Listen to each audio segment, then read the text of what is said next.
the quality of the sound to this webinar. Let's just take a second to start.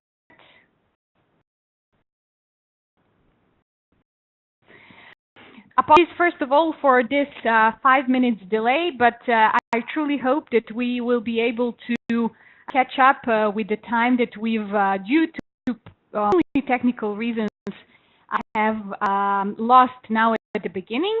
Welcome everyone to the webinar. My name is Tara Vasiljevic, and I would like to welcome you to the webinar that is organized by the CEF as part of our 2018 program. This is actually our last webinar for 2019, but after the Christmas breaks, we will be continuing the delivery of online learning opportunities throughout the entire 2019. Now that we're at the beginning, I would like to warmly welcome all of our participants who are participating at this webinar. I can see that about 7 or 8 countries we have represented here, and it's about 20 participants present. So welcome everyone. Besides me, we will be joined by 4 lecturers, presenters. First of them, the lady Aleksandra Cvetkovska, coming from National Institute in Macedonia. Hello, Aleksandra. Then we have Eugen coming from the Dutch Central Planning Bureau. Hello to you as well. Then we have Alistair from OECD Sigma. And finally, my colleague Nihad coming from the CEF. Hello to Nihad and Alistair now. For participating for the first time at some of the CEF learning activities, and the CEF is a leading learning organization that supports capacity development of finance officials in our 12 constituency countries in Southeast Europe. All of our activities that we are delivering are organized in 5 thematic areas that you can see here. First one is public financial management, then tax policy administration, central banking, lead for managing reforms, and data and analysis for designing policies. However, behind the dynamics of the learning that the online environment is nowadays offering, we decide to complement our numerous face-to-face activities with the series of webinars. Therefore, in our CEF Online Learning Campus, you will be able to attend a variety of webinars and online courses that we are offering. And most importantly, there are no limitations in the number of participants who are attending, and the participation at webinar is completely free of charge. Therefore, we strongly encourage you to register at the Online Learning Campus in order to be able to regularly join us. However, now that we are at the very beginning, I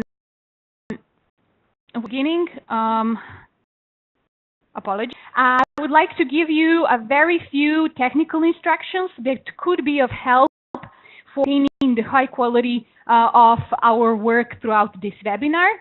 So as the first thing that you have to do in order to hear us is connect to audio, just like my colleague Alexander showed you at the beginning. This is the only way your sound is working, so that you can hear us and we can hear you while speaking. Here in this corner, you will be able to manipulate your sound to turn it on and off, as well as your camera. My colleague Alexander will try to keep all us muted except the person who is presenting at the moment, just to maintain the quality of the sounds during the presentations. However, at any time, if you want to ask something or to give us a feedback, be free to unmute yourself by pressing this orange button and speak with us. The second means of communication through the webinar will be this chat box. And in this chat box, you can select to whom you want to send the message, And I encourage you to send us the questions for presenters in the chat box. Later on, I will be reading these questions, and presenters will be giving the answers to what we have received from you. Important thing to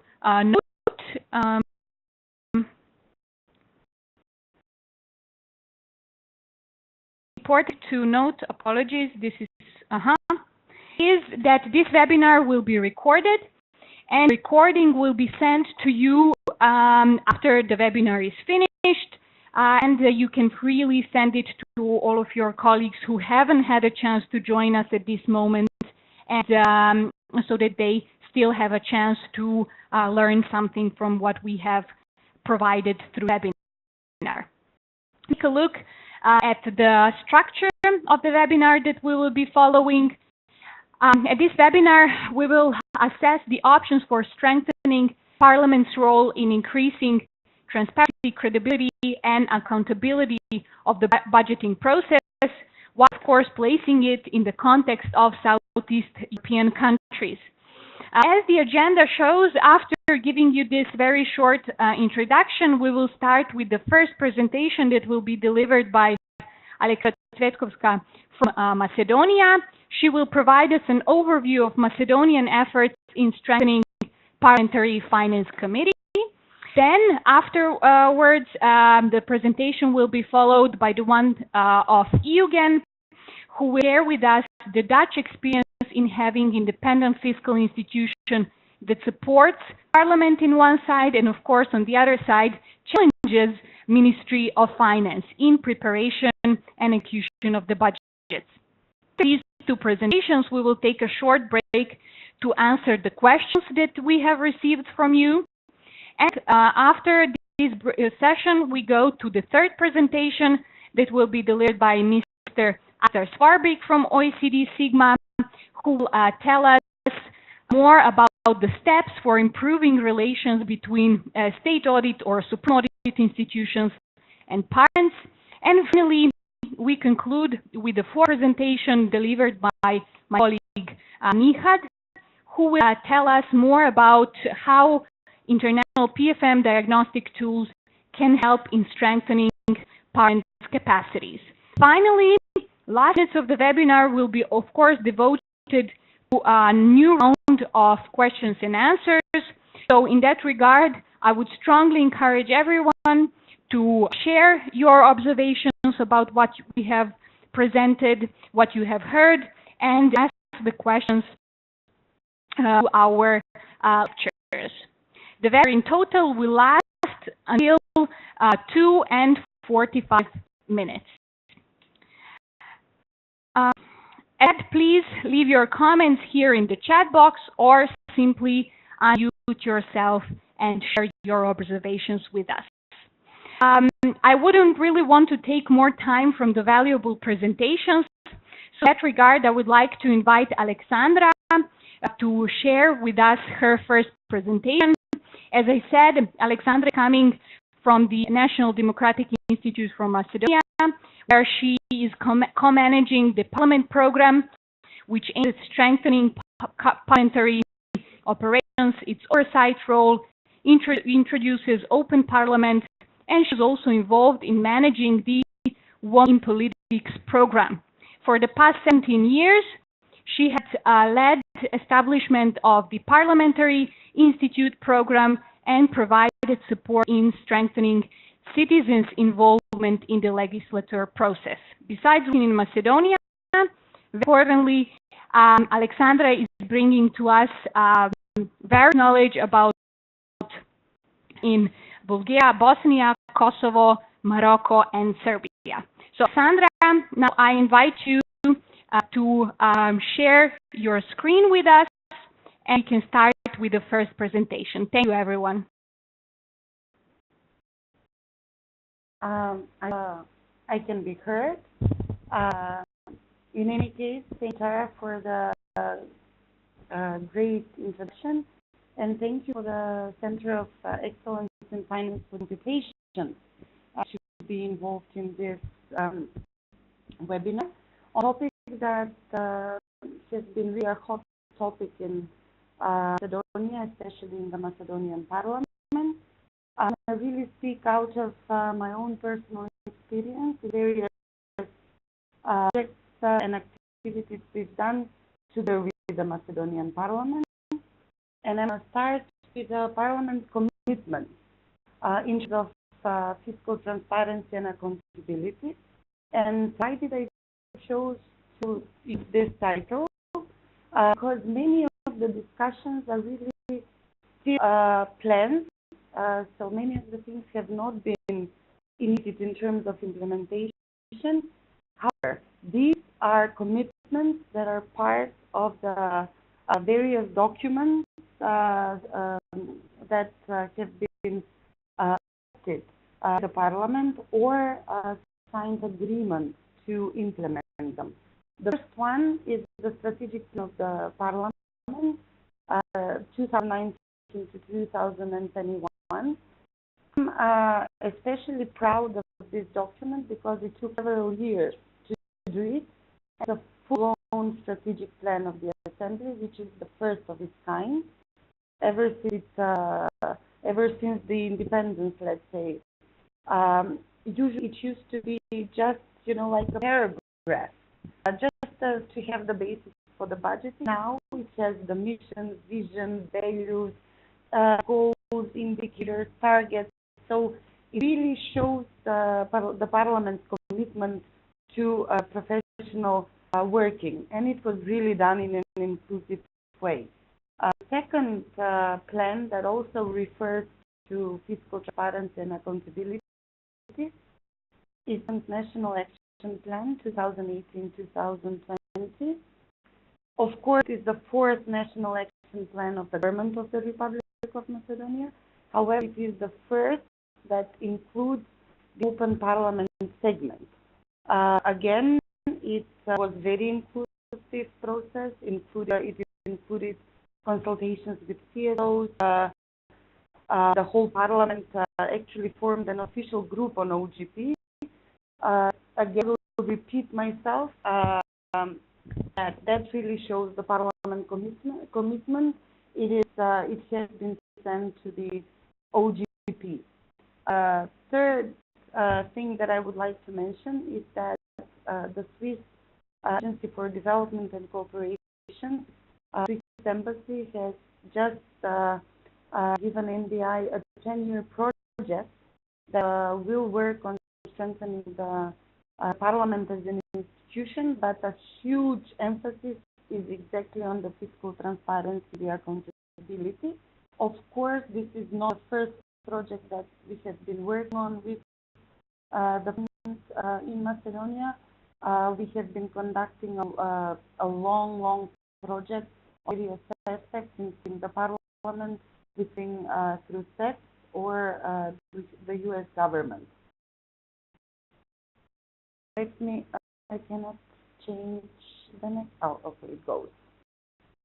In terms of strategic plan, mentioned really, there was the strong buy-in from the parliamentary leadership, and I'm just going to. I have just taken out some of the goals and indicators that really speaks about the strong commitment to implement fiscal transparency by the Macedonian Parliament. And one of the goals is the strengthening of the oversight function, oversight typo of the Assembly, and especially the area of the oversight over the executives in terms of the budget and the deficit. In this, we are envisaging, they are envisaging, and I'm going to say there because it's their strategic plan, changing the law on state debt, the deficit, in order to allow for the Assembly to actually adopt a fiscal strategy. They are also envisaging holding at least one plenary session annually for considering audit reports for institutions. State audits says that the state audit office needs to the reports of all the audits of state institutions to the parliament. Unfortunately, until today, we have not been witnesses of parliament reviewing this audit report. So the funding, the whole budget is being adopted by parliament itself. The strategic plan is also envisaging establishing an audit subcommittee within the Finance and Budget Committee for reviewing the audit report for additional competencies of the government. And of this, we are also planning to assist the Parliament in terms of improving oversight of the Ministry's budget execution by relevant bodies. So, it's this respect, we will support them in doing institutional changes, decisions, in documents and decisions of forming these working bodies, or as we popularly call them, committees, because they need to have this edit their competency. As I said, with Macedonia, it's the region. We will never be sure until all of the changes are here. But the current leadership of the parliament works on consensual basis, and we do not envisage any problems in implementing all of these areas. Terms.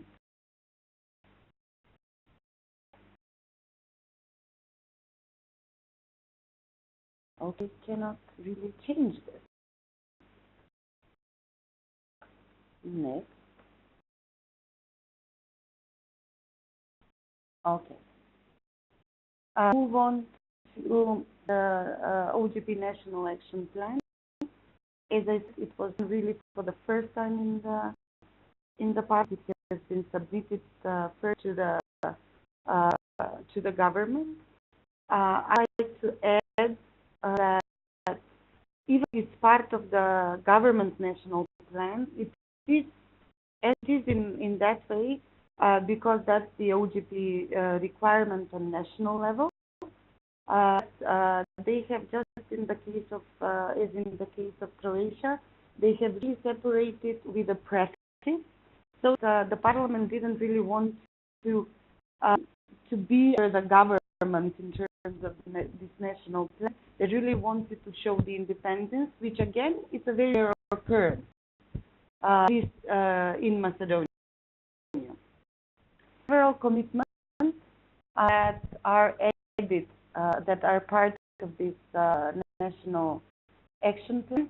One is in the first one, the area of accountability, is through the assembly service, so that the assembly can meet the increased responsibility. This is really important, both as of the assembly, but also in terms of NDI, because we cannot be speaking about transparency, we cannot be speaking about fiscal accountability, or even accountability in general.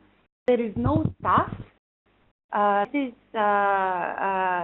in the parliament that can be professional enough, expert enough in order to actually implement the responsibility that fall on their shoulders.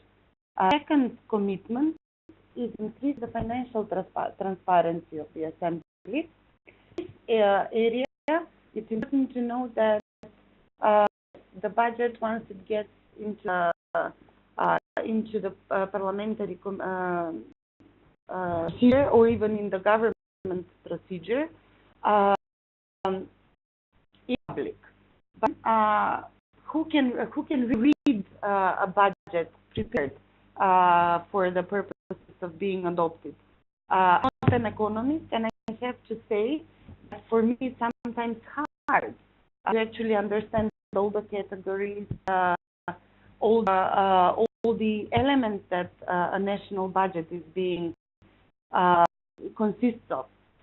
Since last year, the government has actually started transforming the budget and issuing a citizens budget so that it's easily followed by regular citizens. The parliament, under this commitment, is really planning on publishing the budget, publishing the citizens budget, and not only that, because once the budget is adopted, it will be published on the website. And what are we going to do with it? No, the parliament is going to go a step further, as it should. They will be publishing reports on the budget execution, so that citizens can see how their money, the public money, is being spent.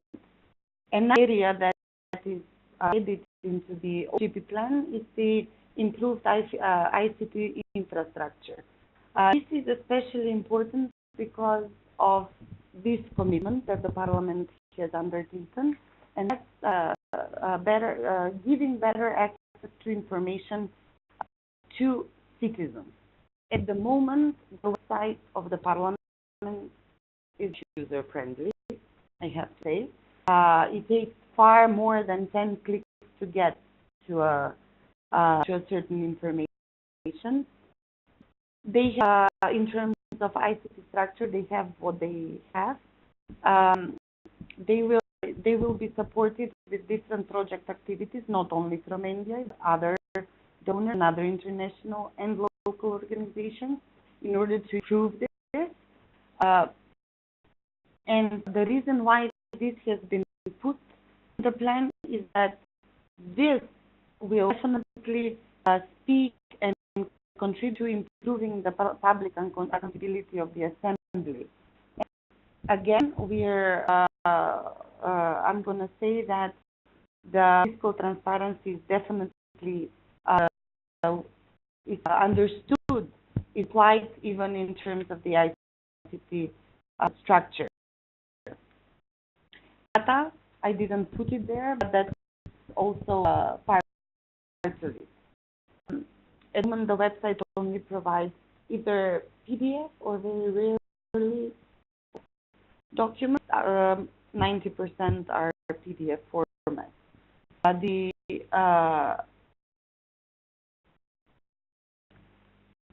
There is really a problem in terms of my computer, most probably. Last area is the participation of citizens. The commitment here is to improve the participation of the citizens in the Assembly's legislative and oversight process. This really will speak about changing rules of procedure, changing acts of the Parliament in order to really deformalize the participation, really decrease the limitations in order to ease up the access. We do have all Parliament days at the moment, public hearings that are happening in the Parliament. Unfortunately, in order to get there, it's very hard. It takes me even sometimes 10 days to announce your participation on a public hearing. The strategic plan of the Parliament and the OGP plan, the part of the Parliament, of course, have been the basis for the parliamentary support program. So NDI didn't really want to do a program that's not fit for purpose, that's not based on the needs.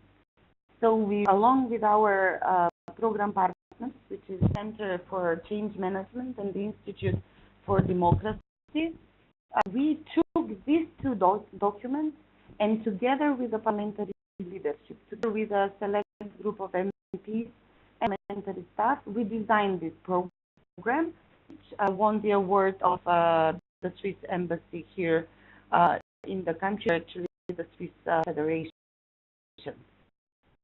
The intended goals is have strengthened capacity of the Parliament on budget and financial scrutiny. One of the specific activities is the Parliamentary Budget Office. I'm not the only ones that had the idea of the Parliamentary Budget Office. Westminster Foundation of Democracy is working region on this, and they have the established Parliamentary Budget Offices, I believe, in Serbia, for sure, and have efforts to do it across the region. So we're really working in close cooperation with them so that we make the best possible parliamentary budget that will be of service for the MPs. The idea is really to base it on the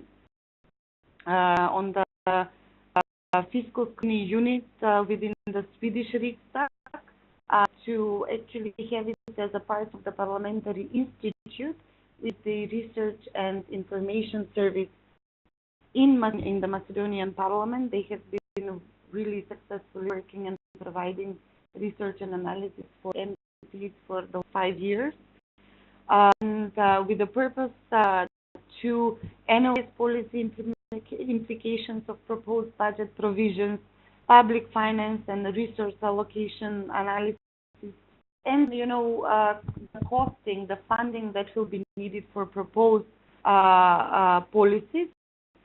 The Westminster Foundation is really would like to have it, as a separate service in the Parliament, but I believe that in the end we will come up with a best solution together. And I strongly believe in the coordination, because the Parliament, especially after the change of power, has been bombarded with all of projects, all sorts of ideas. We shouldn't be duplicating efforts. We should be working together on finding the best solution.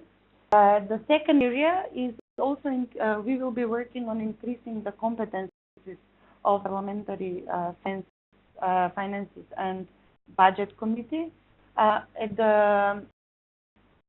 This is the only committee that is broadcasted, whose sessions are broadcast live on the parliamentary channel. And unfortunately, for now, they have been really active when it comes to the budgetary process, the process of adoption of the budget. Not necessarily considering, because not being submitted, the regulatory impact assessment forms that are supposed to be submitted with every single law that is being submitted to the Parliament. So we'll be working in that area. The RIA needs to be reviewed and considered by MPs. We will be working both with the staff of this committee and MPs.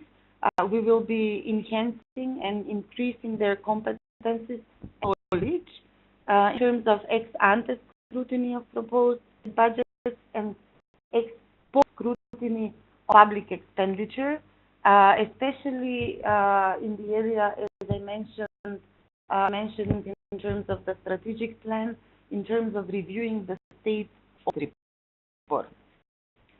I'm not going to spend too much time on the next slide, which is our Parliament program when it comes to SET. I'm just going to mention that once the PSP will officially launch on 1st of May, we're now in the inception phase. I just want to say that we're really working with Parliament in terms of the oversight in the last, I would say, 10 years. Sometimes we have been going upwards, sometimes we are going a couple of steps back, but at the moment we are working with the parliamentary leadership on institutionalizing the public hearing as a method, because for now we only have the oversight hearing added into the rules of procedure and the assembly. But we are going to be working with the we are working with the Parliament on institutionalizing the public hearing in general, having then subcategories in terms of legislative hearings on draft laws, public hearings on different topics, over hearings, and even inquiries. Hearings, we've been working on with the oversight of the independent regulatory bodies, and in really consultative basis with all the committees on oversight hearings and other oversight activities, which is then questions and even visits of public institutions. Now we have had a committee. The Committee on Culture was visiting all the museums in the country to see how we're working. The Committee on Human Rights already visited the prisons, so that they see the first-hand, they see the situation in the prison, so they can bring back better policies. How to do it? This is really the triple-edged strategy has been really our work, our approach in the since I know for myself in the ISO 17 years. Always try to achieve a multi-party consensus. When it comes to Parliament, it's totally different than ministries. There is one party in the ministry that is running it, or at least maybe two political parties. All the political parties are being represented in Parliament. So when it comes to institutional changes, we try to reach multi-party consensus. The second step, or the second corner of the triangle, we are working on improvements in terms of the structure and the process of in this case the Parliament, and of course building capacity and knowledge. Knowledge really we focus our energy on staff, because the staff is there to stay.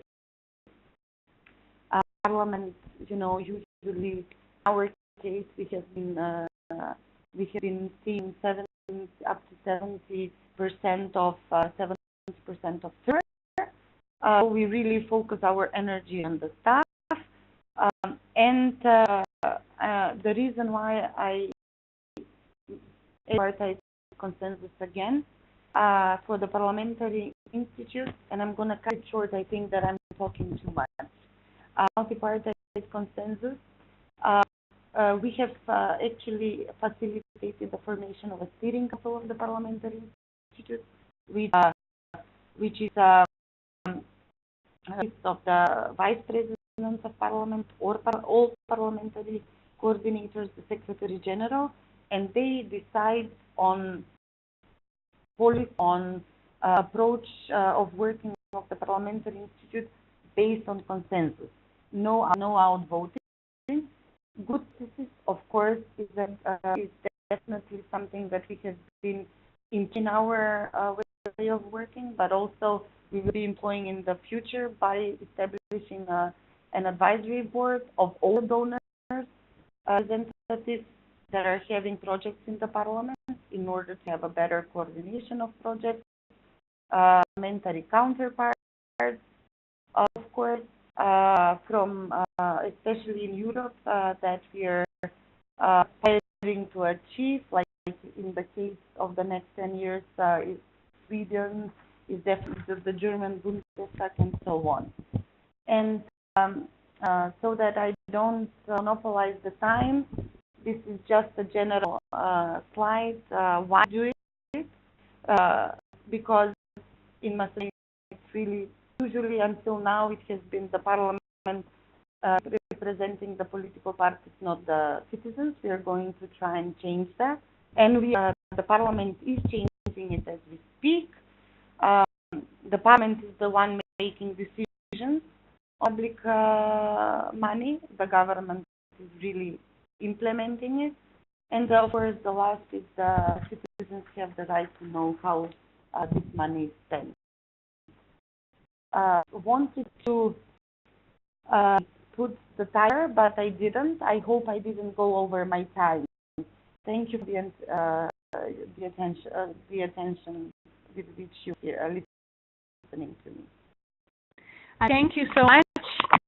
You were quite punctual, and thank you for starting with presentations in this webinar and giving us first-hand experience of a country here from the region with presenting, I would say, numerous situations that are usually faced by any of the countries here in the region.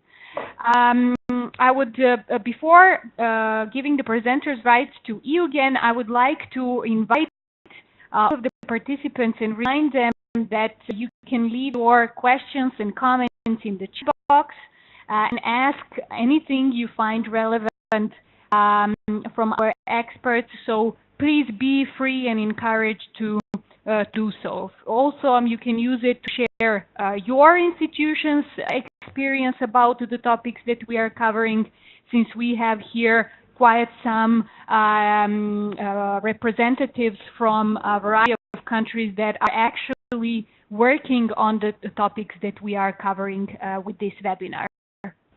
Or I will invite Eugen to start with his presentation. Eugen, as I said at the beginning, is an economist and mathematician who is coming from the Dutch Bureau for Economic Policy and Analysis, and he has been working there for more than 30 years. He did research on various areas like sectorial analysis, international economics, regional and environmental economics. In particular, for past 7 years, he has been working for the Public Finance Sector Department, and his work in this department focused on the public expenditure analysis. Therefore, Eugen, welcome once again, and please share your screen now with us by pressing this blue button for sharing the screen. Thank you very much. Okay, thank you. Thank you for inviting me. For the next 20 minutes, I'd like to tell you something about the Dutch budgetary process and the role of the CPB in this process. For the budgetary process, the CPB is not working on the process itself. The budget is, of course, made by the Ministry of Finance, and the role of the CPB in this is to provide information on the consequences of the budget for the economy. And we do this to serve the public debate and in particular serve the political debate, the debate in parliaments. So in my presentation, I want to address a number of topics. First, I want to tell you something about the CPB Institute. Then I will give you a brief overview of the 4-year cycle of the budgetary process in the Netherlands. Well, it's 4 years because that is the timing between two general elections. And I will say something about how the budget is monitored, and then I will particularly look at the role of the CPB versus the Ministry of Finance. What about the CPB is... CPB is... Our name is the Netherlands Bureau for Economic Policy Analysis. We are founded in 1945, just after the Second World War, and it was the first intention. It was founded by Professor Tinbergen, the later Nobel laureate. It was founded for the institute to help building up the country, which was broken down completely. We wanted to be a bridge between academia, academic research, and policymakers. We are separate, and finally serve as an IFI, an International Fiscal Institute, and a productivity board. That means that we more or less address what the productivity growth would be. What's important about what you should know is that we are independent, although we are a government agency. We are a part of the Ministry of Economic Affairs, but we are more or less independent of it. That means the minister has nothing to say about what we are doing. That is by law. About our human resource management, our director, that is fixed. He is appointed by the Council of Ministers and for a period of fixed time, usually it is for 7 years. The director is free to appoint all other staff, around 40 FTE. We have, but a maximum 20% of our budget we can get through external financing. Later, we are free to set our research agenda, but to control if we are doing the right thing, we have a review board, which consists of persons from unions, from employer organizations, from universities, to look if what we do is correct and is worthwhile for the society. And besides an overall periodic external review, we invite foreign, national and foreign researchers, mostly from university and government agencies, to look at our work and to give us recommendations how we can improve our work. The CPB in the Netherlands is that the CPB is the official economic, the institute that makes official economic projection used in the budgetary process. So the numbers in the budgetary process should match with our official projection.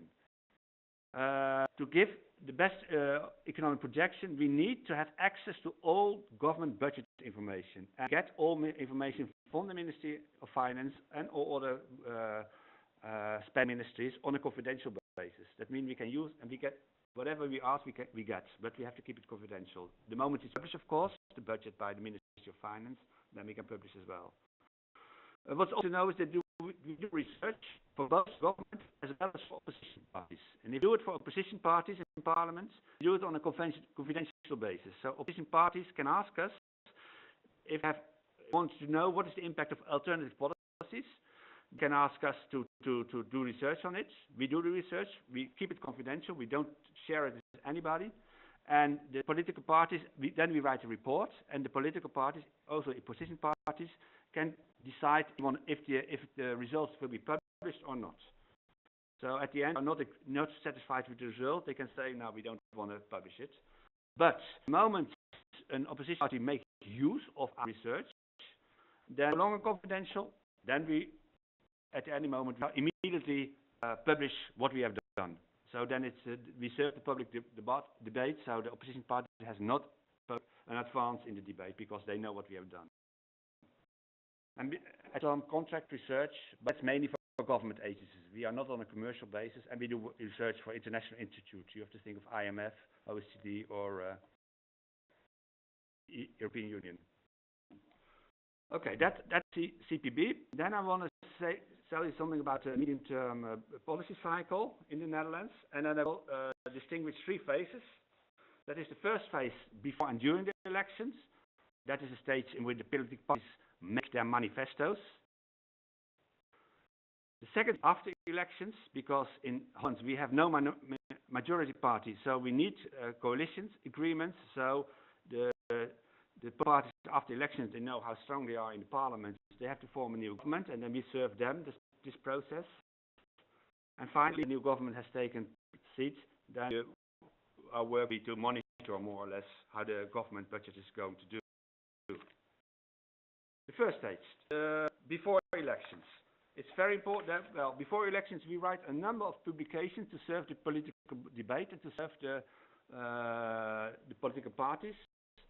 We write a number of publications which are called promising policies. We write it together with other government agencies. These publications consist more or less of promising policy on the area of, now for last elections, labor markets. So what labor markets reform are possible, what are the costs, what are the benefits. We look at policies about education, about mobility, and also about scientific research. Besides action, we make a medium-term baseline that serves the political parties, because then they know more or less how much space they have for new policies. So we try, of course, this baseline, not optimistic, not pessimistic, but the best what we can do at the moment. And third in publication is not from CPB, but that is from a group of high civil servants. That is an advisory group, and they give advice on what is the best fiscal policy for the next 4 years. All these decisions are used in the election process and used by the political parties when they write their manifestos. So they write their manifestos, taking this into account. Then CPB offers the political parties to calculate the impact of the manifesto on the medium-term baseline. And we have an established position in the Netherlands that more or less all parties will accept this offer. And we don't accept this offer, then you have a problem in the political debate, because other parties are going to say, well, you have a lot of plans, but what are the consequences for the economy, and can you pay for the plans? So ask all the parties then a detailed list of all their plans, and we calculate then how much it costs and what will be the impact, and we score them in a list of multiple criteria. For example, what is from the total program, what is the impact on the deficit? I give the table in Dutch, but we look at what are the consequences for the deficit of the government after years, what are the consequences for the growth rate of the economy, for the employment rate, for the inflation rate, for things like which are for some parties important, for the income inequality. And then we also look at the long-term structural stability. So a couple of weeks before elections, we preserved a publication in which we have compared all manifestos from the political parties that served the election. I don't know if it depends on the election result, but anyhow, this result is there. Elections. Then, you know, the new strength in Parliament. I told you already, there is no majority government, so political parties have to form a coalition, and so they start a coalition. Now, if you first give you an idea, usually this coalition negotiations takes around 100 to 200 days. Why long time? Because it's a very important point in time for Dutch fiscal policy, because that is the decisive moment in which the fiscal policy for the next 4 years is determined. So if you want to have change a lot of fiscal policy, you have to do it at that moment. Let the government, there is hardly space for changing things.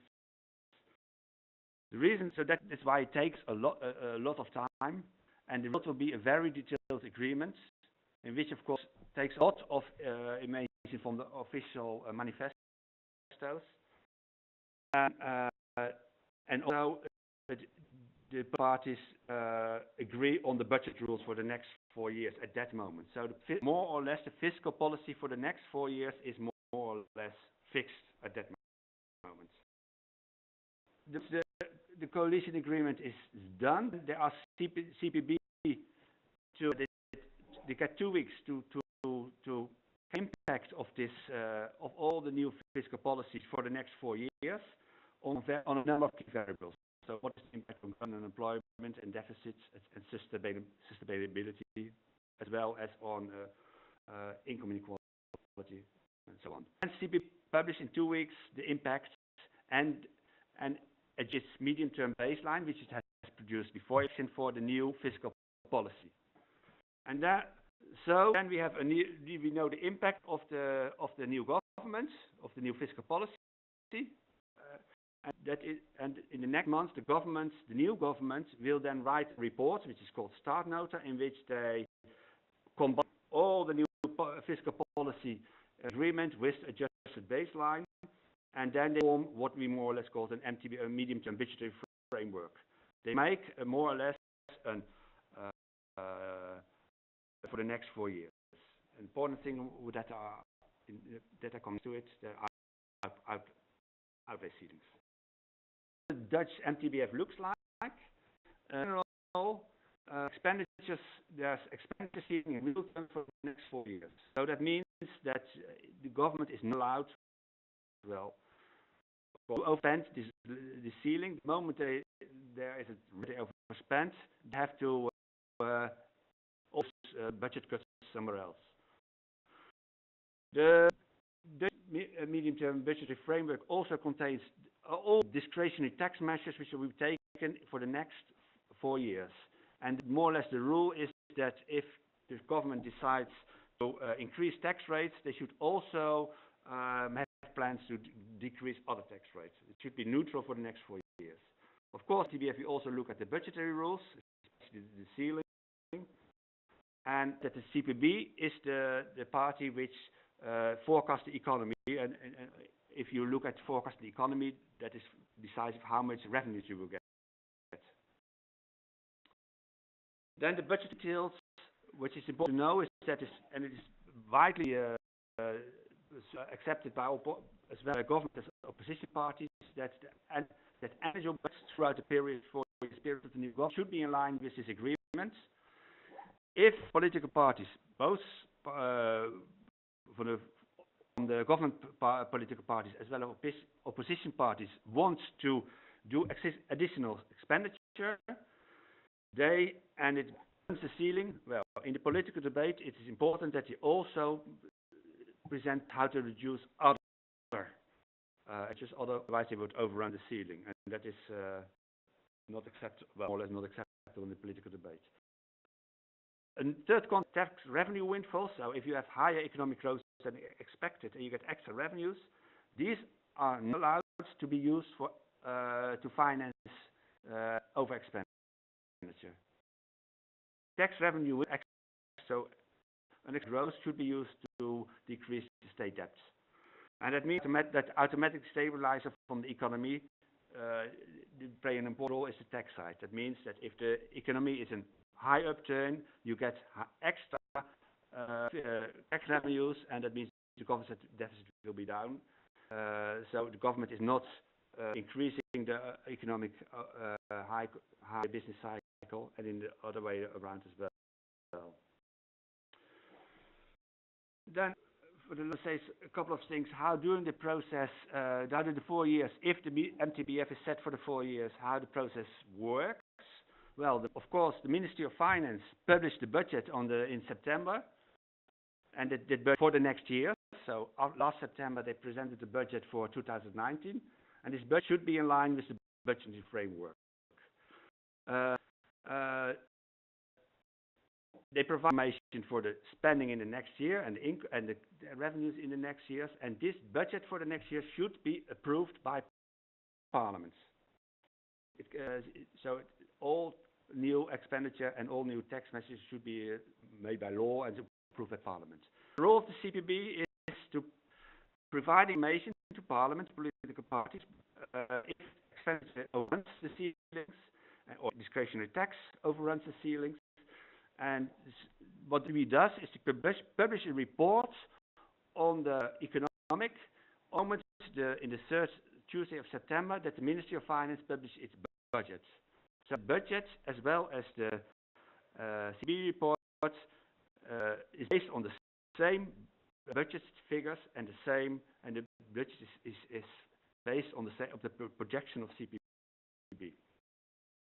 We only then assess that there is overspending or underspending. They don't.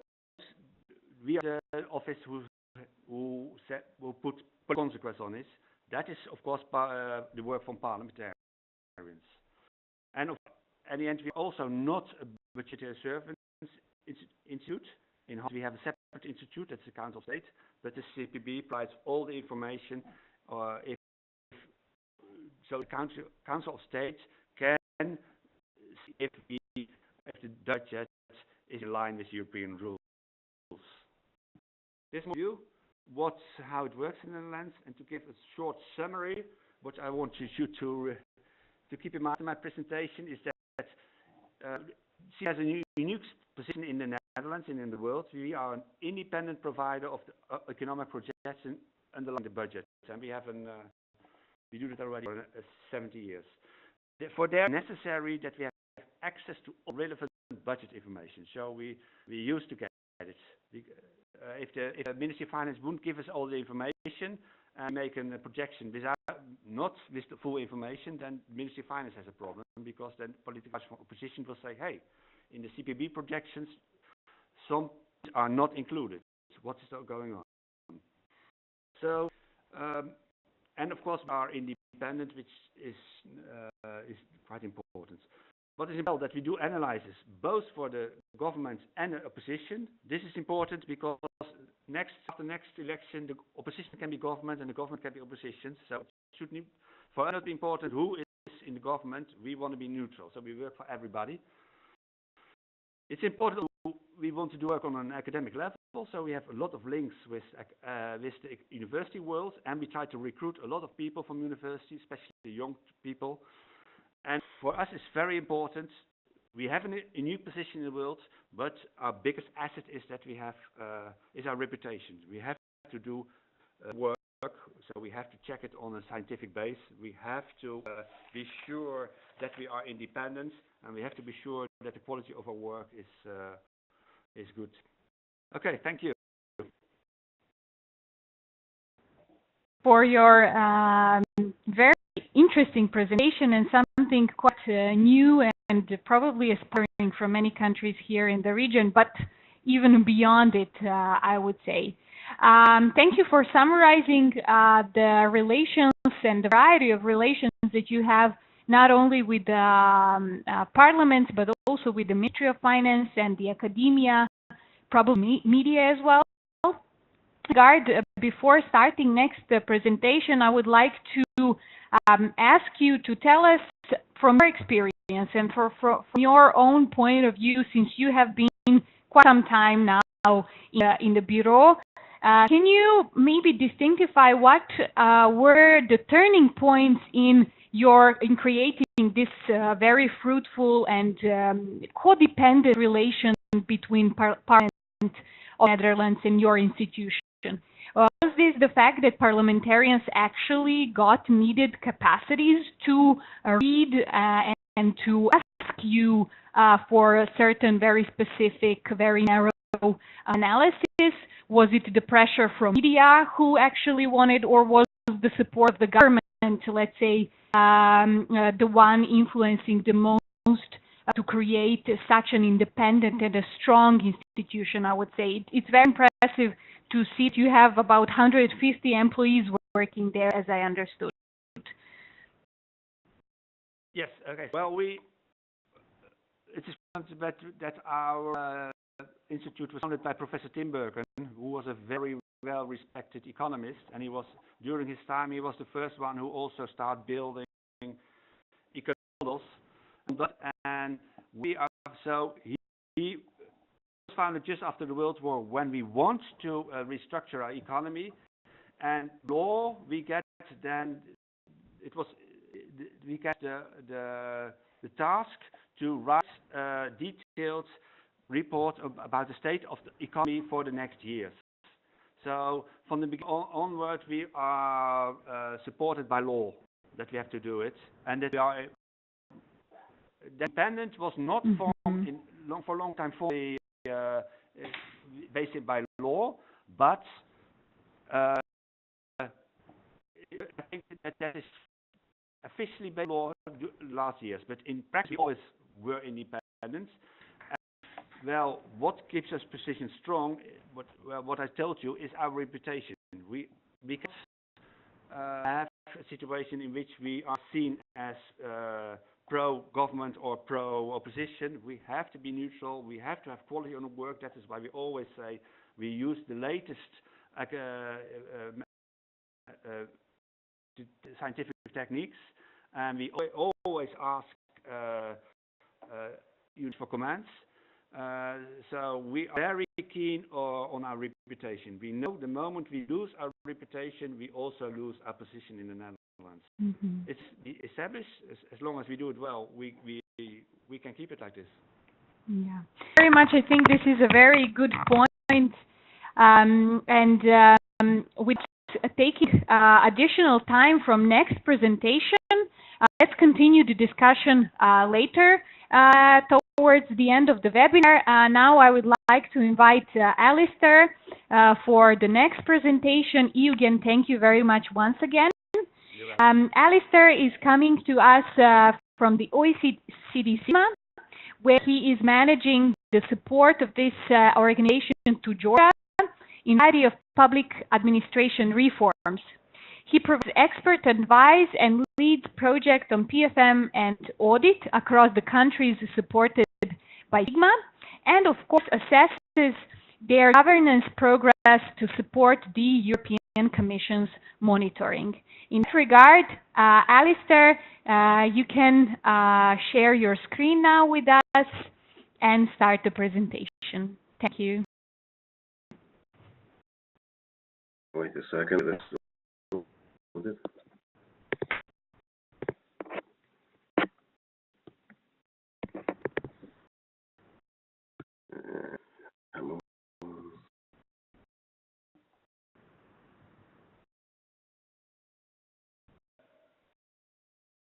Yes, we see it perfectly. Thank you, Tara, for that introduction and for asking me to participate in this webinar. Good afternoon, everybody. Just to add to what Tara said about my background, actually say before I joined SIGMA, which was 3 years ago at the OECD, I worked for 25 years as an external auditor in the sector in the United Kingdom and the Caribbean. So I have a fair bit of experience on working with parliamentary committees in the findings from audit reports as well. It's a speak to you about today about the contribution that good working relationships between parliaments and supreme audit institutions can to supporting and enhancing accountability for the public money. And what I will talk about briefly is how accountability for the use of public money and the expectations in this regard for how parliaments and supreme audit institutions should work together are those expectations are. So bring in with the highlights from the 2017 monitoring reports about what in those reports on how parliaments use the work of supreme audit institutions. And then I'm going to talk to you about some good practices that we identified in a SIGMA paper number 54 on this subject about how to develop effective working relationships with parliaments and supreme audit institutions.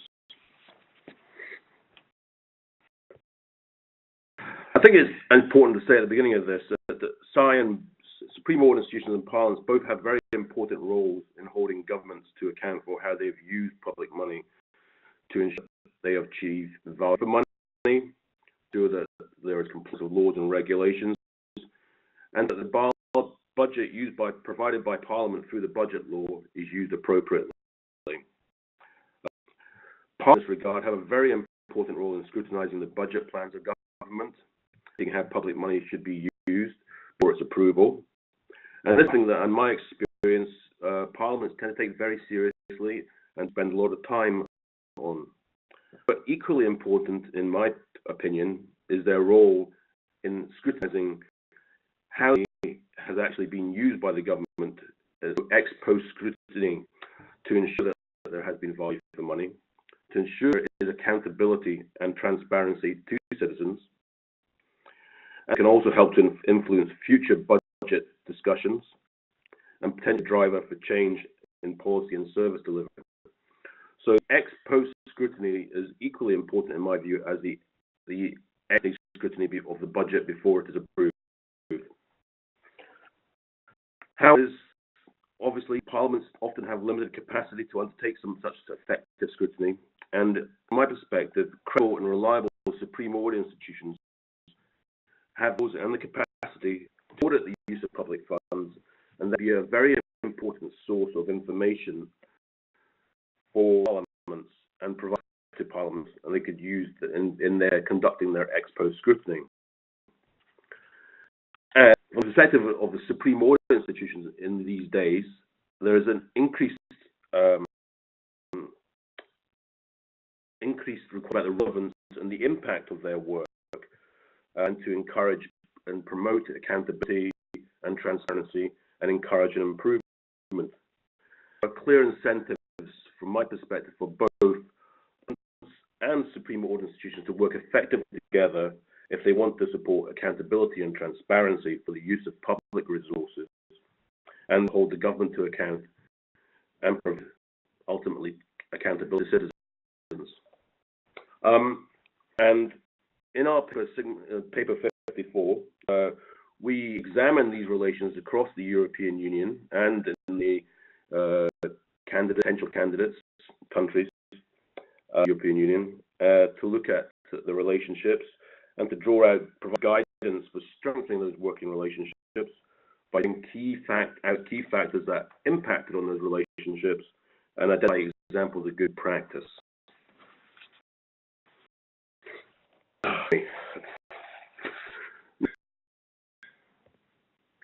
Move to some of the expectations that are set in sort of international standards and principles around for supreme institutions and how they should work with parliaments. The international standards of supreme audit institutions provide a clear framework about what supreme audit institutions consider when assessing the possibilities for creating and enhancing impact and engaging with Parliament. For that, there's a clear need for supreme audit institutions to report to Parliaments about their audit work. This is basically the foundation of any relationship with the Parliament, and they have the right and obligation to report to the Parliament at least annually. And they also undertake efforts to assist members of Parliament understand and use audit reports effectively. But I think the key messages coming out through the standards these days is that reporting itself is not enough anymore. There are expectations that supreme audit institutions should commit in a manner which increases Parliament's and other stakeholders, for that matter, understanding of the role and responsibilities of supreme audit institutions as the independent auditor of the public sector, which contribute to Parliament's and other stakeholders' awareness of the need for transparency and accountability in the public sector, and to ensure that there is understanding of what the supreme audit institutions' audit work and results mean. So there is a much broader and higher expectation around how a supreme audit institution should interact with Parliament. And I think the standards are set quite high standards and can be quite challenging, but they are something that every supreme audit institution should be aspiring to, helping to deliver their mandate professionally, to increase their impact and increase the relevance of work with Parliaments but stakeholders as well. Excuse me. But move to what the expectations of Parliament are in relationship.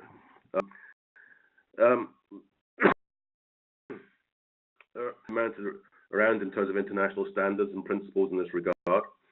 We remember that Parliaments that generally have to be regarded as sovereign in the way that they deal with the supreme audit institutions and their work.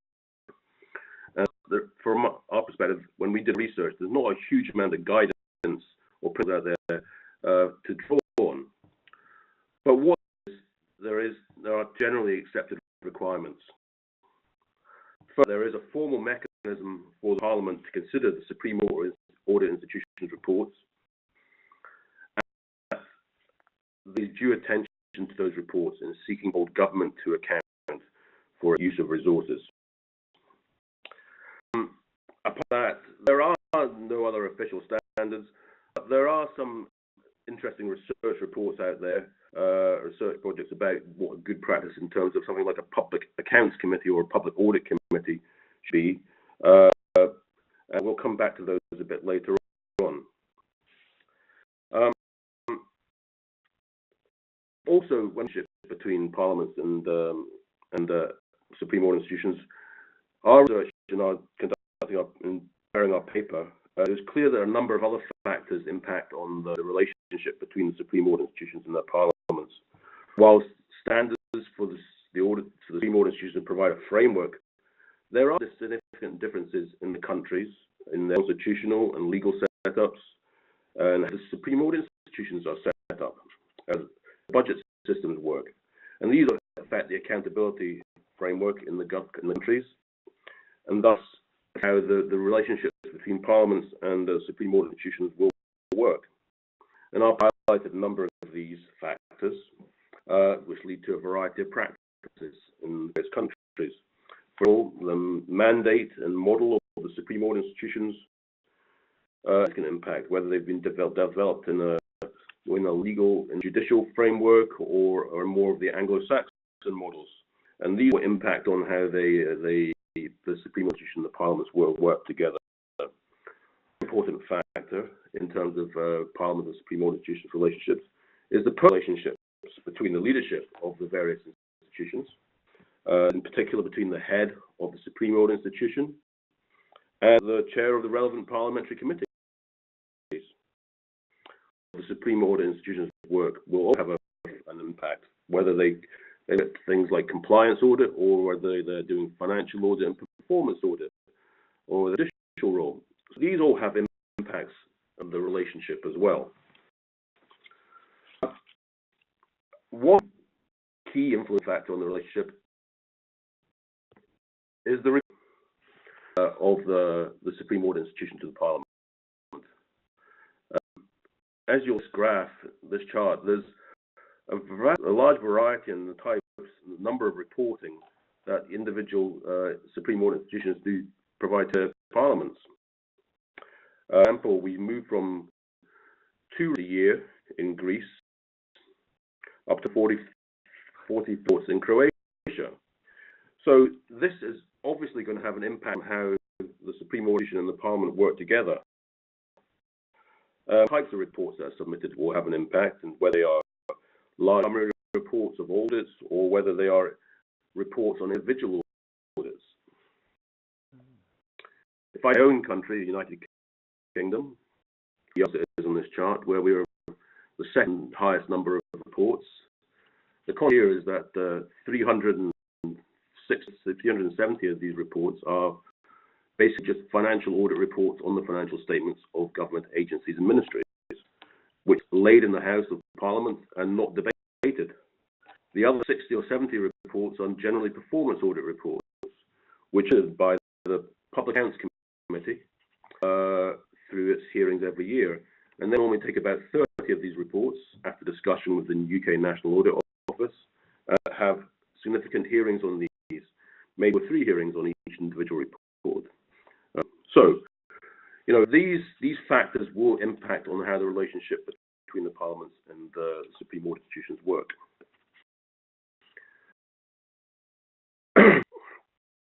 Excuse me.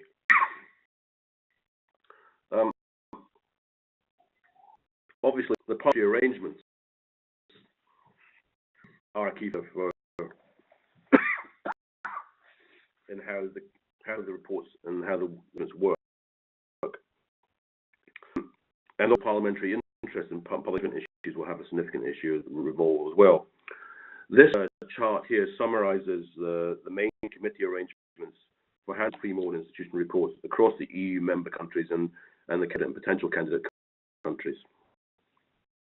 At 33 responses we had to the 36 responses we had to our survey, none of the countries have established a specialized public audit committee which deals specifically and only with the support institutions reports. 13, whereas the budget committee is responsible for the reports of the Supreme Order Institution, although within that 13 there are at least 2 where there is a subcommittee formed from the budget committee to specialize its role in looking at the reports of the Supreme Order Institution. There are 4 outliers there which have their own specific arrangements in the various countries. For example, in Sweden, the various subject committees or sectoral committees, like that committee, would examine the health reports from the report matters regarding health from the Supreme Order Institution. There is a lot of variety in the arrangements, etc. And our conclusion, one of the conclusions from our paper is that whilst there isn't one necessarily model for the effective working relationships, the arrangements have to fit in with the context within the national circumstances. However, our paper does recognize there are some common themes and good practices, which I'll do in a few minutes' time.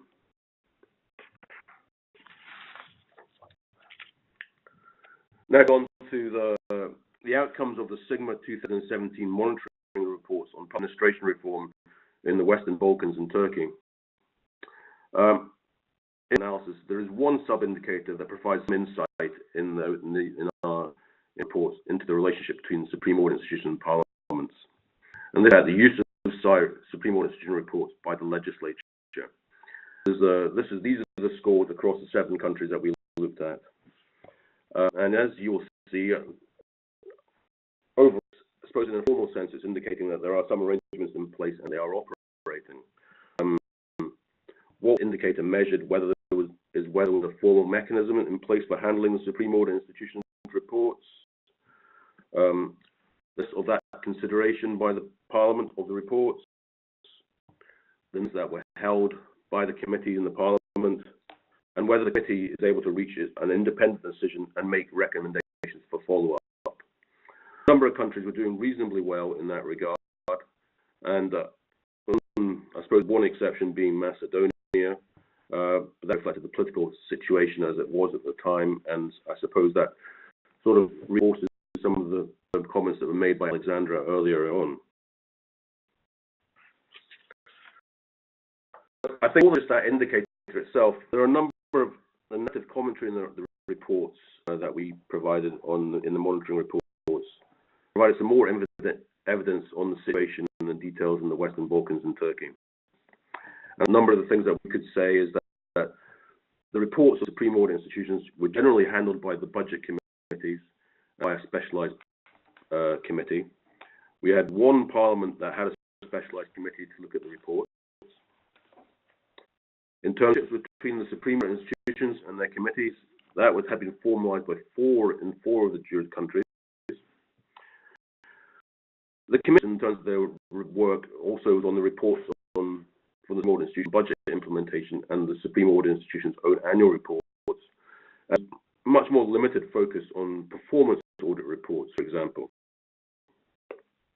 There was very inconsistent approaches towards evidence hearings, including hearings from auditees.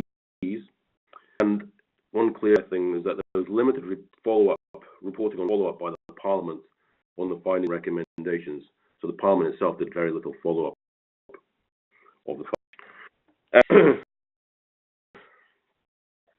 Some work in some of the countries as well is there is limited time for effective scrutiny by the Parliament of the issues and taking evidence from audit entities, which is exacerbated to a degree by the limited committee staff to provide support to the committees. And some of the focus tends to be on individual wrongdoing rather than on systemic issues. And also, thing I'd say is that the limited follow-up does not actually encourage improvement within the public service. So, moving to the good practices that we identified in our paper on effective working relationships, we boiled down to 5 key areas of good practice. The first one, the audit work program of the Supreme Audit Institution. The other is on reporting to Parliament. The third, forms of communication with the Parliament. The third, how Parliaments arrange themselves to deal with the Supreme Audit Institution reports. And the fifth is about the follow-up of recommendations. So look first at these, about the audit work program. Supreme Audit Institutions should be free of direction or interference from any stakeholders or from Parliament or government in how it elects its audits and the plan of their work. But as institutions' work needs to be increasingly relevant to its stakeholders, and for Supreme Audit Institution to have impact from its work, views need to be considered of various stakeholders. And in our work and our research, there was a variety of practical arrangements in place and legal arrangements to allow stakeholders to request audits, for example, or to input the work of the Supreme Audit Institutions. But the things that some type of practice we saw was that there needs to be a lead procedure for consultation between the Parliament and the Supreme Audit Institution. They establish clear arrangements for how Parliaments can request an audit, including limits, and whether the Supreme Audit Institution needs to, or requires to, or should just be able to consider those requests. limiting the numbers. So there should be ways for the Supreme to organise opportunities for Parliament to input regularly to the areas about potential areas for coverage through, for example, meetings and interviews. Moving reporting to Parliament, of audits is one of the main methods, or the main method that institutions communicate with their parliaments. However, as we said before, this is not sufficient in itself. Work is going to have impact and improve accountability. So, in context of their reporting to Parliament, Supreme institutions, apart from publishing the report at the same time as it's submitted to Parliament, should be to offer presentations and briefings on reports to Parliament, and also potentially suggesting key themes that they should, or lines of inquiry that the Parliament may wish to consider in taking evidence from audited entities, and deciding which reports they should actually take on. And also they should consider developing thematic reports which bring results together from various audits or previous audits into one concerted overall report. Communication from Parliament for Parliament of our research also showed that a number of institutions across Europe and the Western Balkans are working relationships with their parliaments, raising the awareness of the roles of the Supreme Audit institutions, which act at senior levels on a formal basis and then on an ad hoc basis. Although this is not consistent across the piece, and there were opportunities for increasing and ensuring more robust communication took place. But some practices that we drew out from all of this was that the development of a memorandum of understanding between the Parliament on the procedures for cooperation was an effective tool. Ensuring regular meetings were scheduled between the Parliament and the Supreme Audit Institution on a formal basis, and also on an ad hoc informal basis as well at working levels. That the provided briefings and induction, and I'm reluctant to say user training, but briefings and inductions to member Parliament on what the role of the Supreme Audit Institution is. Also, one of the key in all this are hearings, and this involves the auditees as well. Excuse me.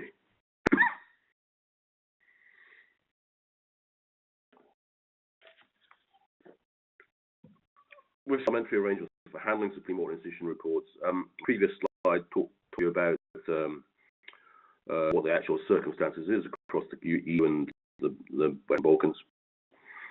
Conclusions we drew in our research about goodness for parliaments and what should be done is that the first one is one of the key ones, is that there should be a specialized audit committee or subcommittee to provide sufficient focus and attention to the work of the Supreme Audit Institution and its reports.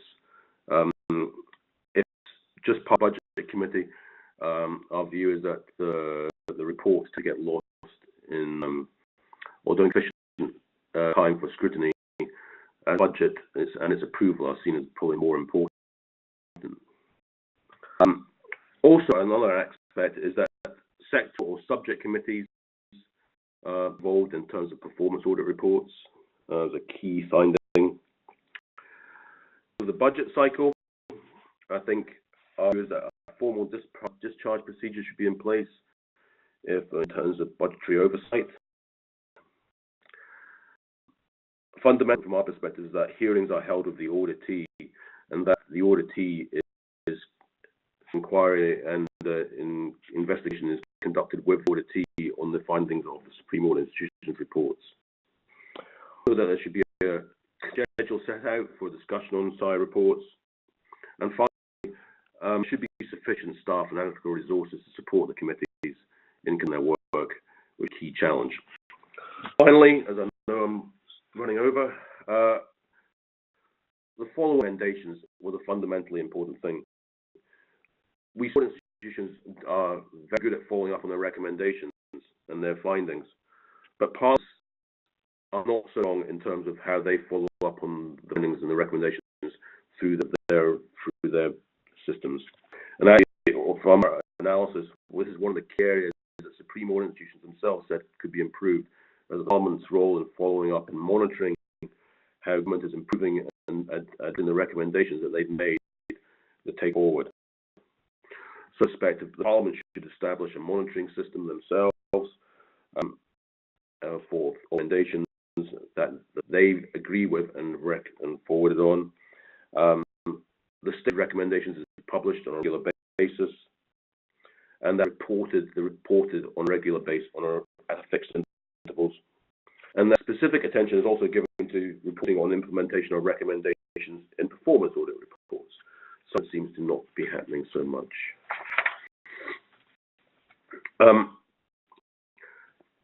First slide is just some examples of good practice for specialized public audit committees or public accounts committees.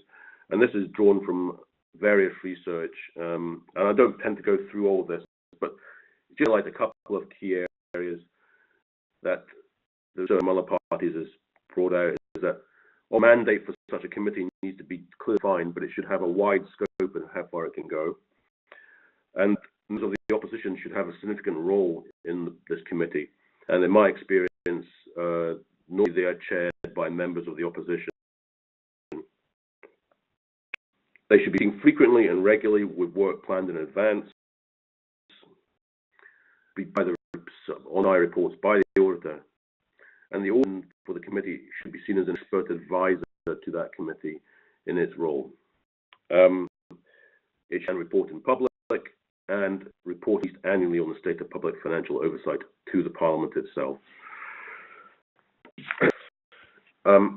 So I've run over time slightly there, but thank you very much for your attention. I would just conclusion that good working relationships between supreme audit institutions are important for holding government to account for the use of public money, promoting accountability and transparency, and influencing better policy and service delivery. So part of looking to their supreme audit institution to provide them with the information so they can fulfill their role. And institutions themselves should be looking to looking they can effectively engage with their parliaments in this role. So one good way, I should say, of organising and developing a relationship, there is lots of good and interesting practice out there that everybody can learn from. Thank you much. Thank you for the very thorough presentation and bringing us the overview of a variety of practices that exist out there, but also for the very encouraging conclusions at the end. Of course, thank you for, especially because of your health condition, for the presentation, and hopefully we will not be influencing it in bad way.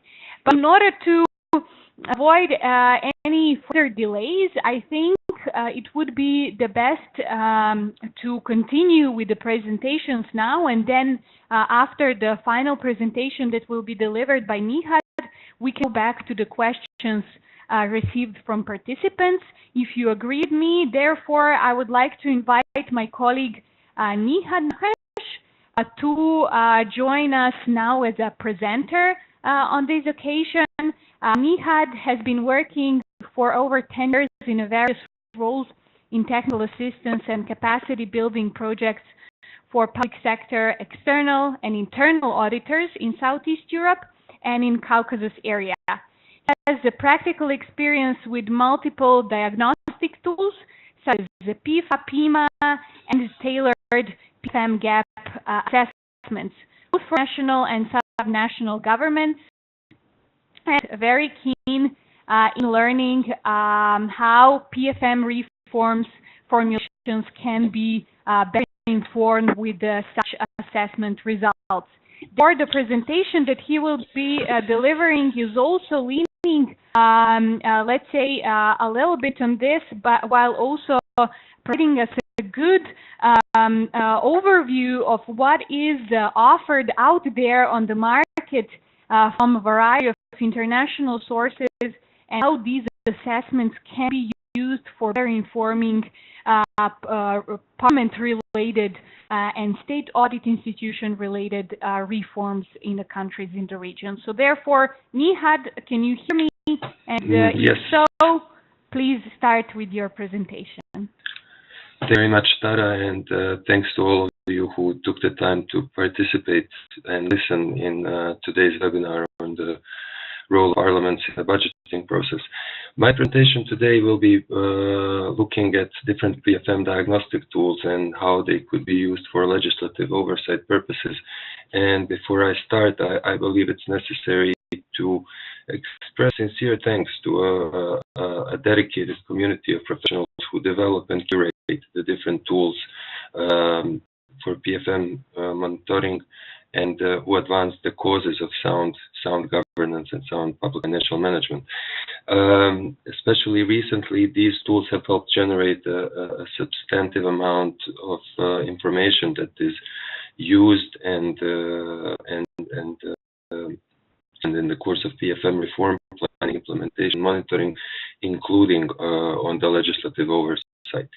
I'll try to be brief, but there are a few cuts I would like to make before I proceed. PFM here is understood, let's say, comprehensively in the broadest possible definition of the term, as meaning covering both the revenue and expenditure cycle in budgeting process. Second important caveat is that not all countries will have the same actors, same and competencies, as well as same practices and procedures. And it's worth noting that this is the case when considering different tools that I will be mentioning in my presentation. Finally, the duration of the webinar format allows only for a very broad overview of the subject matter. So I will therefore be focusing on selected specifics of a selected number of PFM diagnostic tools. I also add, and that's the last one, I will steer clear. I will not be dealing with the all current debate on whether the prescriptive best practice models are the best approach to PFM reforms. So to kick off the presentation with the first slide, I'll just give a brief overview of what I intend to cover. And here we're talking about two main aspects using PFM diagnostic tools. What can the members of legislature learn from the assessment tools about PFM performance? And secondly, what can PFM diagnostic tools tell other stakeholders, primarily the public and the civil society organizations, about the performance of parliamentary oversight? In other words, how the parliaments perform their part of the roles. My aim, I must say, is quite modest. The idea is not to explore the issue in depth, but to promote the use of PFM diagnostic tools for informed decision making on reform planning, and to consider several options moving forward, both from the perspective of the parliaments in terms of their own performance and performance of the PFM. Let me start by giving a very brief overview of what turned out to be an extremely wide field. PFM diagnostic tools have you could say, exploded in the recent years. And although some consolidation has been achieved, tools have been updated and new ones have been introduced, the play field is very broad. So my starting point was a recent publication made by the PIFA Secretariat earlier this year that provides a stock take, an update on the stock of the available PFM diagnostic tools with accompanying guide. And believe it or not, the number now has 45 different instruments for PFM monitoring, for PFM diagnostic tools that can be broadly classified as all of PFM, individual PFM elements and institutions, and those tools that deal with fiduciary risk assessment tools by different development partners. It's worthwhile noting here that this stock take, being also the starting point for this presentation, is a useful point of departure when considering different types of tools, whether all of PFM or individual, whether national or subnational, whether managed and implemented by a custodian agency such as, for example, the IMF, or self-administered by the beneficiary. Not all of the instruments are equally relevant for the CEF constituency, so I've focused on a selection of national level all of PFM tools with broadest coverage, and this arbitrary decision is, on my part, does not diminish the potential usefulness of other tools. And speaking of the tools that I will briefly mention in the presentation that I have reviewed for this presentation, we have maybe the most widely known one, which is the PIFA framework for assessing public financial management. Similarly, the recently issued its fiscal transparency evaluation handbook.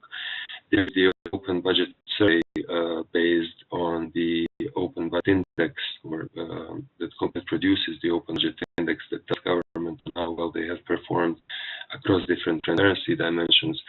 But there are also tools such as tax administration diagnostic assessment tool, which is, let's say, revenue specific, looking at a particular part of the PFM system.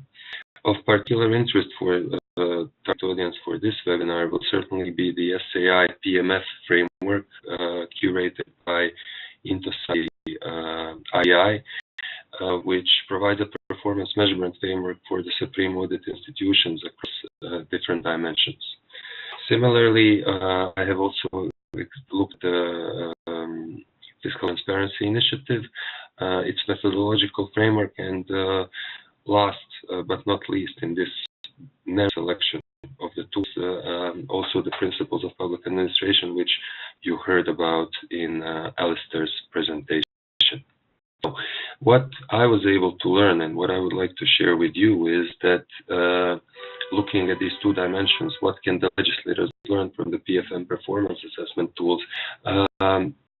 They provide a very solid basis for the assessment of design, existence, and effectiveness of specific PFM oversight actions. They offer the possibility to obtain targeted insights into performance of national or subnational systems, as well as general and sector-specific PFM systems. Also of interest, and especially for those PFM tools that are applied in regular intervals and across a number of countries, they can offer a useful comparison and benchmarking of practices in PFM parliamentary oversight with other peer countries. The information that is available includes information about Parliament's own performance, to which we will return in a couple of minutes, performance of independent parliamentary oversight institutions such as Fiscal Council, if we talk about the ex-ante scrutiny, or the SAIs, if we are discussing the ex-post arrangements. Also, information from the diagnostic tools can provide inputs on performance of the PFM system large, and therefore, and I'm tying this with another critical attribute of the legislature, which is to approve the legislation in the country, it can be used as possible source of best practice when considering amendments to existing PFM legislation or introducing a new one. Now, looking at particular example, at least an example of what the legislators can learn from the PFM performance assessment tools, this particular screenshot is from the stocktake Secretariat stocktake that I introduced earlier, and it shows you pretty much looking at main pillars or main stages of the budget cycle, which aspects are covered by the PIFA framework itself, but also by the fiscal transparency evaluation, but OECD principles of budgetary governance, SIGMA's principles of public administration, or the OBS and gift parameters. I will not go into too many details, but I leave this as some food for thought on the availability of different information out there from third-party assessments. They concern management of assets and liabilities, policy-based fiscal strategy and budgeting, predictability and control in budget execution, accounting and reporting, all those things, of course, transparency, all things that may be of interest to inform parliamentary debate.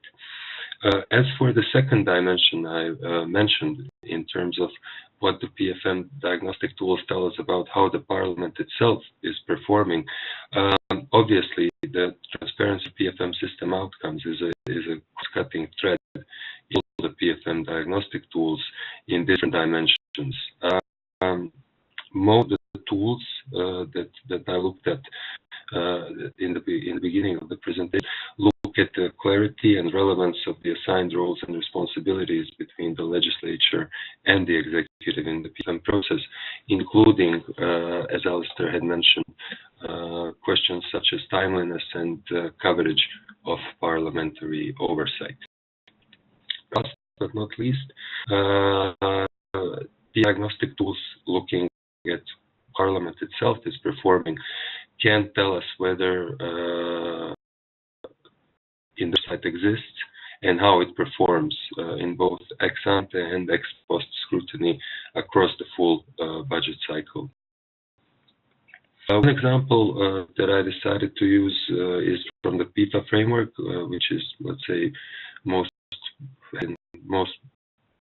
broadly in the recent years, and looking in particular at Pillar 7 of the market, external scrutiny and audit, you can see the specific indicators that cover both the SI and the parliamentary body in charge of budget scrutiny across different dimensions to the far right, starting from the audit coverage and standards, which I learned from Alistair are the backbone of the SAI's work and the service it provides to the Parliament, the submission of its reports, follow-up, and independence. While on the parliamentary budget side, dimensions explore timings of audit report scrutiny, hearings about the audit findings that we basically heard also Alexander mention, as well as the recommendations on audit by the legislator and the transparency of legislative scrutiny of audit reports. This is one illustration from one of the tools as to which information we can expect to find when we consult PFM diagnostic reports. Some thoughts on moving forward, far from complete and largely indicative in terms of what we've done. The matter of fact is that PFM diagnostic tools offer evidence-based information that can be used both for legislative oversight purposes and to inform debates on current and future PFM legislation. And very important new tools funded as regular monitoring tools. So in that sense, those who do have this feature or attribute are particularly useful in establishing the baselines as well as tracking progress in PFM reforms over time. This is, in my opinion, and I haven't mentioned this distinction before, different tools can be administered by the agencies that curate them or can be administered in the form of self-assessment. I'd say that self-assessment tools show most promising potential for those parliamentary bodies and institutions that are looking for targeted information on terms of a particular segment of the PM system or performance of the institutions and parliamentary bodies themselves. So before it's decided on which tools to focus, it's important to understand the advantages and limitations that they offer. And finally, I underline again the point made by previous speakers that actors' capacity and competencies and procedures and practices vary across countries. So use of PFM diagnostic tools for monitoring progress, for PFM formulation, and for improving the oversight function of the parliaments themselves should be to careful consideration. And with this, I'd like to thank you for your attention and give the word back to you, Tara, for the questions we've received and for the closing remarks. Thank you very much for the presentation and for being so on time. Even though in total we have prolonged the webinar a bit beyond the initially planned time due to several technical difficulties faced, I really hope that the presentations delivered so far have been worth enough for staying tuned to the webinar. Most of all, thank you everyone for the very thorough presentations that have tackled, I would say, very different aspects on how we can improve using variety of tools and relations the work of the parliament as such. You agree, I think that it would be still worth devoting a few more minutes answering the questions that we have received so far, at least to some of them, and then the rest we can send by email to the participants. Therefore, since we have now finished with the talk about state audit institutions and their relations to the parliament, maybe the question that would go to Alistair and Nihad is what could give us several examples on how state audit institutions can help parliaments themselves to strengthen the needed capacities to use and read the reports produced by SAI. We have heard from Alistair very good point that it's not enough producing the report itself. It is very important having the capacity to actually read it.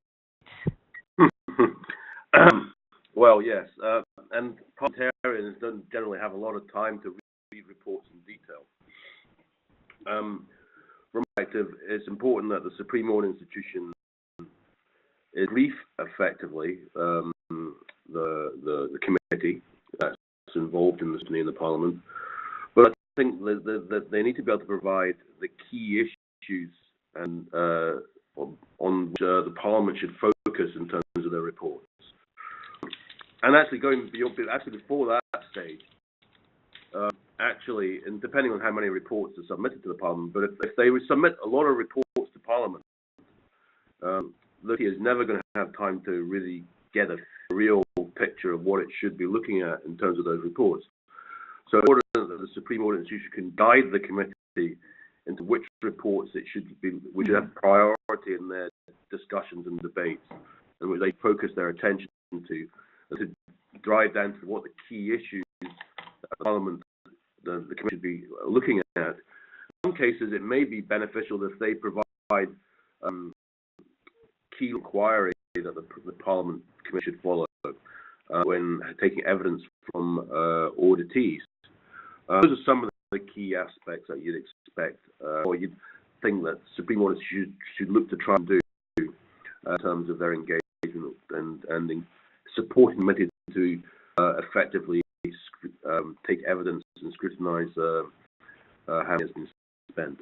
Mm-hmm. So, Alistair, Nihad, if you have anything to add, please feel free.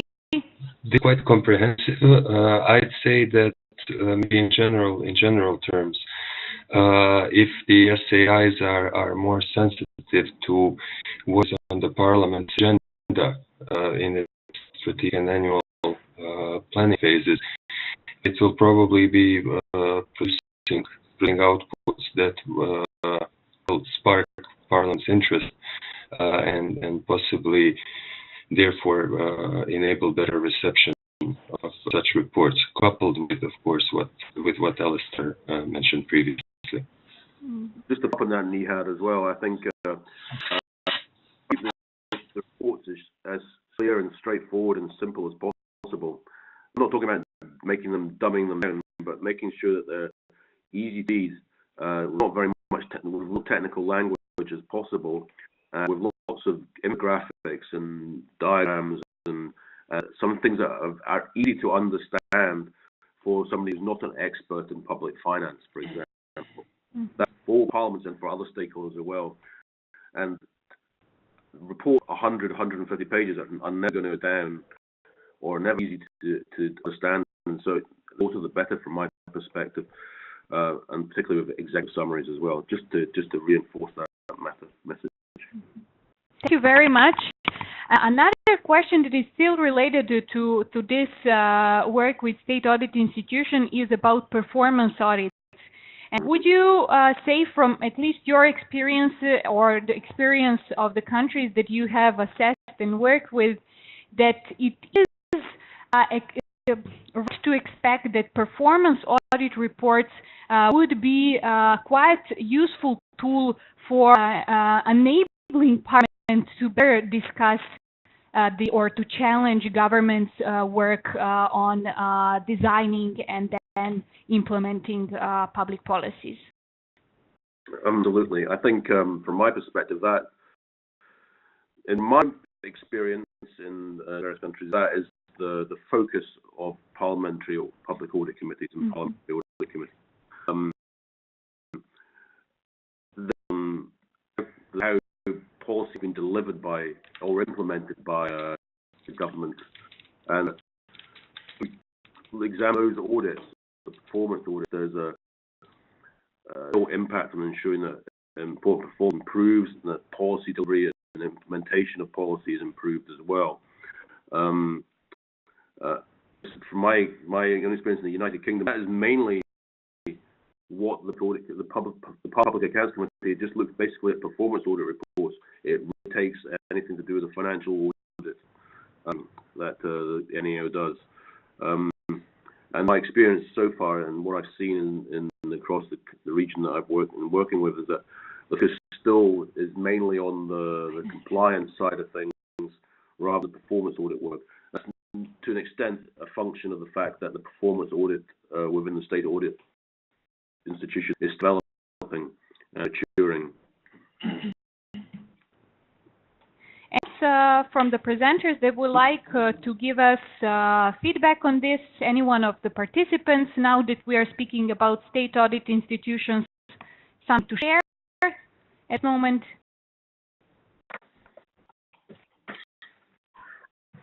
Then I will proceed with the next question that is for you again. That we have received, and the question is dedicated on how could you describe the relation of your bureau and the Ministry of Finance, in a sense that are there any conflict of authority between these two institutions? And thank you, Bugra, for the question.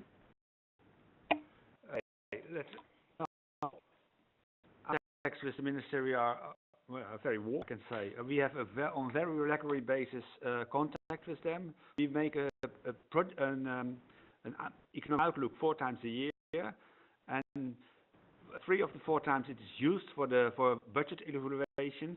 So we have on a regular basis contact with. We get the information, and then we have a lot of phone calls to ask for clarification. And in general, we get more or less what we. On the other hand, of course, the Ministry of Finance has also their role. Sometimes they want to hide some kind of things or just too much, and then it's up for us to find out what actually is the purpose of the intention of the Ministry of Finance. But in practice, because of the regular contacts, it works quite well. But what's also important is that personal contacts are quite well. You should. As I worked on it, it worked quite well. Thank you for the further clarification. Question for Alexandra, that there is related to the parliamentary budget office that you have mentioned in Macedonia, and then that we heard throughout several other presentations. We have heard that you have been trying to establish such unit in the Parliament or other donors working on this. However, the progress hasn't been there. Now that there is a clear intention for creating such an unit, Can you maybe address several of the risks that you already now at the beginning can identify as a possible to be encountered along this way? And yeah, please a few words about this if you are able to answer at this moment.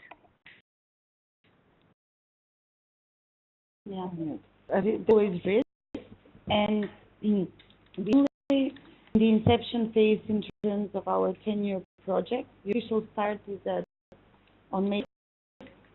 So we have envisaged the creation, the discussions, the commitment there. The implementation will start on May 1st. We have envisaged employment of 5 people that will be working initially in that office. And the biggest risk, honestly, is the sustainability. Having in mind the owner, SDC, and the experience has been there in the last 10 years with the Parliamentary Institute project. In the project, SDC will be paying for the salaries of these 5 people. As time progresses, the contribution of the Parliament increases over years, so that in the end, it's fully funded by Parliament. That has proven to be very successful with the Parliamentary Institute for 25 staff. I do hope that we will have the same set in terms of the PBO. The risks always are political crises, elections, and so on. We are trying to overcome that risk with having the advisory board, into the donors and partner parliaments, and the steering council, which in any mandate will have to be set on substantial basis in order to maintain the impartiality, the non-partisanship, and objectivity of the work of the service. Thank you much for the reply. Since we have here present several participants from similar organizations, or let's say units in the region, I hope that you can relate this to the situation in your country, and hopefully have some experience that could be useful to Macedonia. At this point, I think that we have gone a little bit over the time that we have predicted for webinar, and in that regard, I think it would be good to stop at this moment. All remaining answers will be sent to you after the webinar is finished in coming days, and I would very much like to once again thank to all the lecturers for the presentations and to participants for the patience and being so good listeners on this occasion. With a few final remarks, I would like to emphasize once again that a recording of this webinar will be available to you and will be sent to you latest tomorrow at the end of the day. And along with this email, you will also receive all of the materials that were presented here, so you can further disseminate them. And of course, you will receive also a very short questionnaire. We strongly encourage you to fill it in. It will take you only a few minutes, but it will provide us a very valuable input on how we can best structure webinars in coming period. Therefore, I would like to invite you also to stay with us in upcoming online learning opportunities that are listed in our online learning campus, while other events that are coming in 2019 have already been published. For many of them, the dates have been already set, so you have plenty of time to plan your visit, hopefully also here to Ljubljana in the CEF. Events pages are constantly updated, so there you will find variety of very useful and up-to-date information about the content of workshops and webinars, the speakers, the deadlines for applications, and etc. As for the budget preparation and execution area, in 2019, we will be working with you on very interesting topics that are related to the analysis of healthcare expenditures, then the preparation of citizens' budgets, and program and performance budgeting that we certainly mentioned already today. And we will be also focusing on improving management of capital expenditures, or in particular about planning and prioritizing public investment projects. In addition, I also encourage you to join us in our Align Ministries portal that offers the latest information and variety of learning resources and learning opportunities that are relevant for carrying out PFM reforms in your country. Finally, since we are at the very end, I would like once again to take this opportunity and thank you for your participation in front of the entire CEF team. I want to thank to all of the speakers for their very great and fruitful presentations. But also many thanks to the audience for joining us today. Really hope that you have gained some very useful information during the webinar, and also invite you to follow us on our website for more information. We remain available to you, so please send us any questions that you might have regarding this webinar at any time to the email that is written below. And yeah, these are the final regards here from Ljubljana to everyone, and I really hope we will have a chance to see each other soon again. Thank you very much, and goodbye, everyone.